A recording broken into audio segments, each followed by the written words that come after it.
was training mover here. We went on a traffic stop one night, saw a vehicle, looked like a good target. So we downed it. He was driving. When we rode together, I oftentimes sat here because he was in phase 2. The FTO program, field training program, is 4 phases long. Phase 2 is phase 1 kind of gets you off the ground. Phase 2, you get your bulk of learning in, and you learn how to be a little more proactive. So we were going through traffic stops. He was making a lot of them. Stopped a lot of people's grandmothers. Met a lot of the elderly citizens of the parish. So you don't know. I mean, you don't know what they could be carrying. That seems like a good drug smuggling. Nana could have a warrant from the 60s. You never know. So we down this car. He feels good about it. Looks like a pretty good stop. So we both exit the vehicle, and MacGruber over here has his keys, which are now from a tacti fob that has the retractable cord on them, and somehow shuts his keys inside of the car with the rest of him on the outside of the car. So he made it about to right behind the driver's side tire when he did the pulled him right back. And the door locked. And you had locked the door because I didn't have key fob. I maintained possession of my key fob when I trained. So I automatically, when the door shut, I hit that lock button and I started walking. And I see him jerk backwards like a Pomeranian on a leash.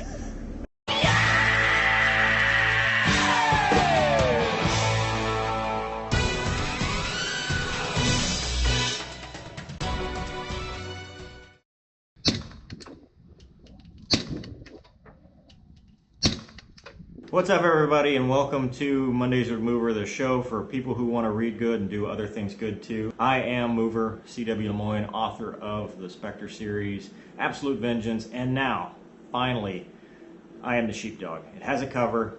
It's going to be out May 22nd. It's the second book in the Shepherd series, although it kind of parallels the Helios conspiracy in that Alex Shepard was in the Helios conspiracy book, and it picks up right where it left off. Alex Shepard has a new life. He's moved on. He's in South Texas. He's a school resource officer with a K-9, and he's trying to keep his identity hidden. He's acting as Troy Wilson, and as he progresses as a school resource officer, things start to happen. Mexican gang war starts, and other things happen in this small South Texas town. And he's trying to keep his identity safe, and as we all know, sometimes the past can come back to haunt you. So it's a really exciting story. I enjoyed writing it. It's probably one of my favorites to write, and like I said, it picks up right where Helios left off and moves forward. As for the book I'm currently writing, chapter 10 has officially been written, which means for me, that's the point where I say this is going to be a novel. So 10 chapters in the next Spectre book, more aviation oriented. We hinted a little bit about it before with the Su-30. I've been doing a lot of research on that. I'm excited about the possibilities with this story, and it's just starting to click and come together. So look forward to more updates on that. Don't have any updates on the movie, but as I said, it's a slow process. So I hope you enjoy this episode. Right now I'm on the road. This is not a casting couch. This is just me at work. I'll be on the road for the next couple days. So while I'm here, though, why don't you check out this view? I wish I were here longer. It's only for 10 hours, but check this out.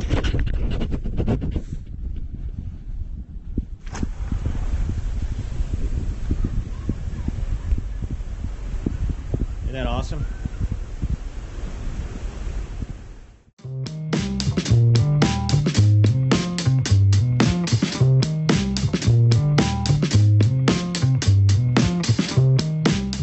All right, we're heading, I'm heading to the range to go meet Bo. We're trying out a new range. It's an outdoor range, kind of out in the middle of nowhere. Going out to shoot my Daniel Defense DDM 4 ISR, which has an integrated suppressor. It's kind of cool. So normally, you need a tax stamp for a suppressor, but you also need a tax stamp for a short barrel rifle, anything under 16 inches in length. But the way this works is that they basically integrated the suppressor, so it's welded on, so it's the entire length is exactly 16 inches, so it only requires one tax stamp, which in my opinion is a giant infringement on the Second Amendment and waste of money, but that's the government, because it takes 6 months to get it approved, and all it does is makes the gun quieter. And then I've also got a piston AR that it's kind of a custom AR. I took a Bushmaster Optics Ready M4 lower, and upper. It's a piston upper, Adams Arms COR ultralight piston upper with a custom trigger and Daniel Defense furniture. And I'm shooting it for the first time today, so I'm really just trying to sight in the scope there. So.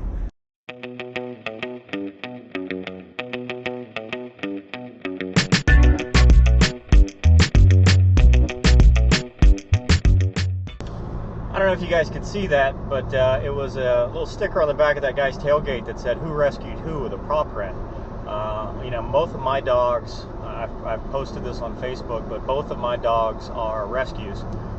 Sniper, who's the oldest, he's 9 years old. I got him in a kill shelter in Miami. He was they had a 7-day period in the shelter before they were euthanized, and I found Sniper 3 days prior to his deadline, and he picked me. He's, you know, the thing said he was a German Shepherd. He wasn't, but he was 6 months old at the time.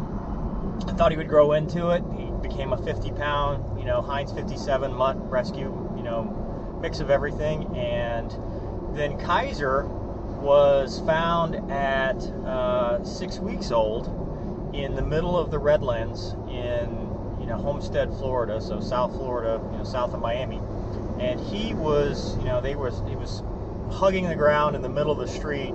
Cars were honking at him, and some guys stopped and picked up this little puppy.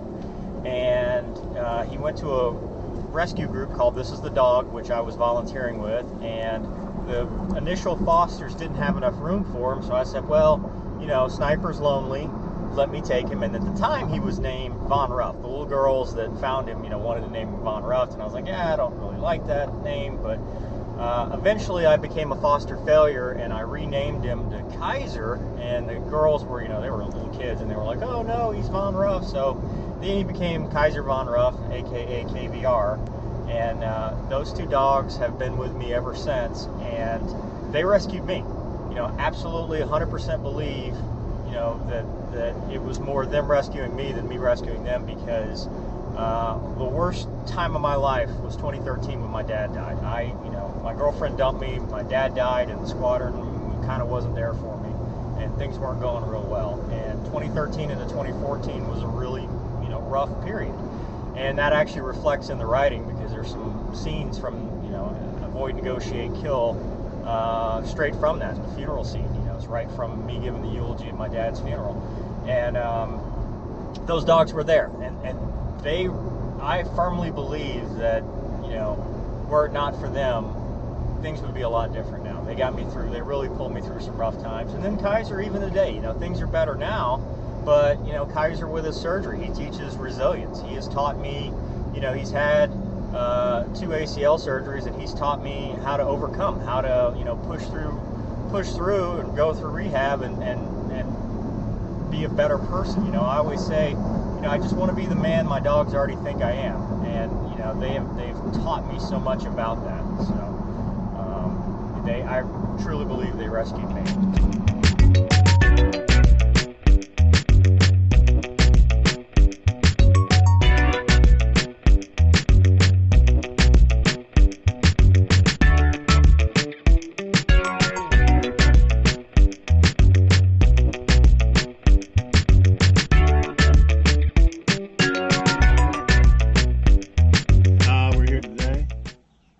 Getting some work in. We're also going to get some pistol work in today. Yep. Did you bring your 34? There you go. I'm not tacked out today. Yeah, this is his tactical look. That's what he's training in work mode. I'm training in party mode, I guess. Visits in the front.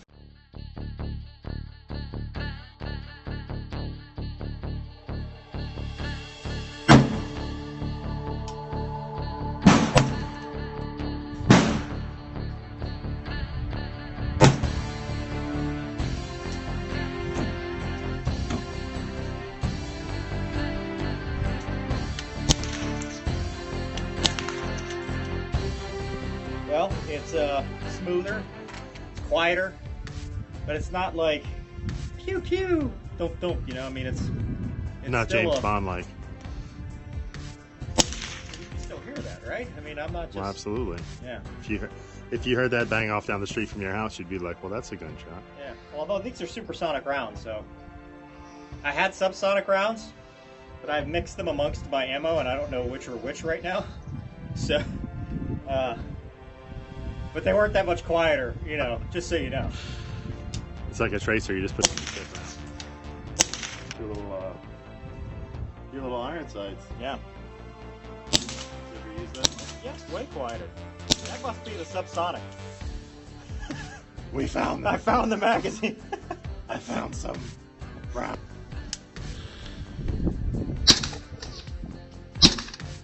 But you can hear it popping off the berm.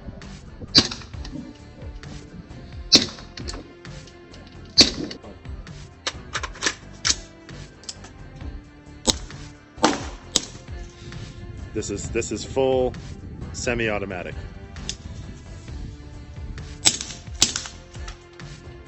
Oh, it's a sight change. I found all the subsonic rounds. This is awesome. If only they came in a box that was clearly marked.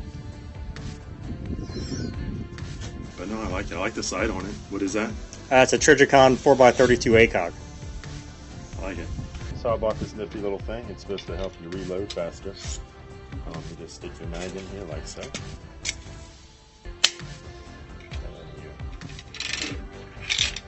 What? Rounds in there like so. 10 rounds at a time.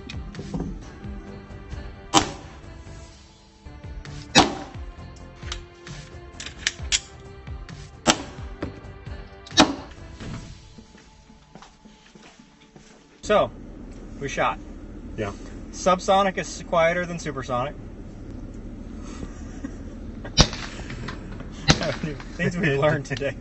In true fashion. Subsonic is much quieter than supersonic. In true fashion, he's the world's greatest detective. It pays to know which ones you're shooting. It does. The important lesson of the day: if you have several types of ammo, know which ones are which. Clearly mark them. You can mark them with a Sharpie on the back of the rim. All right, so we learned that. However, do you think anybody would notice even with the subsonic? Could you go around like Navy SEAL style and pop it? No. Yeah, because that's all Hollywood. That's not. No. You could walk down the street with a Crossman air rifle. But it's nice that you need less hearing protection. Yes. I mean, it's not like when we shot the first AR, the piston upper. That one was jarring. It is. It's very jarring. Between the shockwave and the sound. How'd you like the trigger on that one? That's a custom. Like it was good. It was good. I liked it. Yeah. It was crisp. Very crisp. Very short trigger. Yeah, I liked it. It was flat, huh? It's a competition trigger. Yeah. It's flat front. I liked it. But you know, the Daniel Defense, that's a stock rifle, and it felt like it was a competition weapon. Like, yeah, I could definitely see if you make your living doing any kind of CQB where you're constantly in an inside environment. Shooting. Yeah. Would save your life with hearing. Okay, so we shot the two rifles, and then we shot the Glock 34s. We each had our own Glock 34s. We do. Which is, you know. So what are your first? That's the first time you've ever shot one. First time I ever shot. That's the second time I've shot mine. The first time I did not like the gun. Why not? I didn't, because I just shot the Glock 19 with the Johnny Glock trigger, and going between those two, it's just the factory trigger is not. However, shooting it today, I enjoyed it. It's a good gun. What do you think about it? I like it. I shoot the 17 all the time. I shoot a completely stock 17 for work. It's an issued sidearm for our agency. It's completely stock. We can't modify it. So I do like the 34. I like the way it feels. I like the longer feel of it. I like that it has the beaver tail backstrap. Kind of gives it a 1911 feel. When I first started shooting back in college, I shot a couple 1911s. I fell in love with them, and I like the way it feels. That's what she said. That is what she said. If you could choose any aircraft to fly, what do you pick, an F-35 or an F-22? I have major Raptor envy, but don't have your knowledge. I agree. I'd fly the Raptor. It was one of the first aircraft, you know, as a kid that I liked, you know, especially when it's in development. I wanted to fly it, you know, previously when I was an F-16 guy. It's a good airplane. super maneuverable. It can super cruise. It's got a good radar avionics package. Got a good mission. It's been proven in combat. F-35 is a good airplane. I think it's going to be a good airplane. There's just too many bugs to work out, and it's just been dragged down by all the politics and the BS and stuff. So I would definitely lean toward the F-22, and an unrestricted climate in F-22 would be pretty cool. So it's my take on it. Some people, obviously people who've flown it probably have a different opinion. The helmet looks pretty cool in the F-35, and I've looked into one. It looks like an RV-8. Like it just doesn't. It looks real weird in the cockpit, but that's just because everything's a screen. So, but if the screens fail, you're kind of out of luck. But they all have their growing pains, so it's really hard to choose. Thanks for watching this episode of Mondays with Mover. Hope you enjoyed it. If you did, please like and subscribe. Share it with your friends. If you have any questions for the Mover mailbag, please leave it in the comments below and or on the Facebook post. I Am the Sheepdog will be available May 22nd. The pre-order link is in the description right below. You can pre-order it now. It'll be available May 22nd at all major ebook retailers. And also, please adopt, don't shop. Go to a shelter, rescue a dog. The life you save could be your own. Thanks for watching. We'll see you next time. Originally, this was going to be the Better Life Choices vlog. And the reason this was going to be because on one of the first times I rode with El Capitan over here, it was very early, so I didn't get to drive because we just started shift. And that was the first time we met? No, no, we met in the parking lot over at the thing. This was like the second time we rode. Oh, okay. You basically were like, get in, let's go, we've got a call. Well, it was night shift. Night shift is kind of, start off with a bang. So we started off, and it was to what was it? She was complaining about her girlfriend had stolen her car. She and her life partner had disputed in the gas station. Well, they both had a history of substance abuse. She had loaned her car to this woman she was living with, and car didn't come back. As it sometimes doesn't. So the car doesn't come back, and so she's very upset, and so she calls us out. And again, I'm just observing because I have to see how the master works. And the woman wants to share the text messages back and forth between it. And those text messages said what? I don't remember exactly, but pro tip, if you're out there and you do drugs, you shouldn't, first of all. But if you do, if you're gonna hand your phone over to the police to show them text messages unsolicited, like, here, look at my phone, just go far enough back and take out all the messages about your dope usage. Yeah, she was asking about, hey, I need my fix. Where could I buy from? Go ahead and just delete all of that, or don't call the police. Either way. But yeah, all that was in there about the fight. Turns out her and her partner's fight was over heroin. So the fight happens. Bo gets this text message and says, hey, he actually tells the girl that. He goes, hey, next time you're going to hand the phone to the police, don't have a drug deal on there. Yeah, don't hand us incriminating evidence. I'm standing back here. I don't really hear that. All I really hear is him hand the phone back and go, make better life choices. Goodbye. And we walk away. And I go, what the fuck, make better life choices? And that's when he told me, yeah, she had a drug deal on her. Yeah, we don't. So this was going to be the Better Life Choices vlog because I think we've heard that a few times.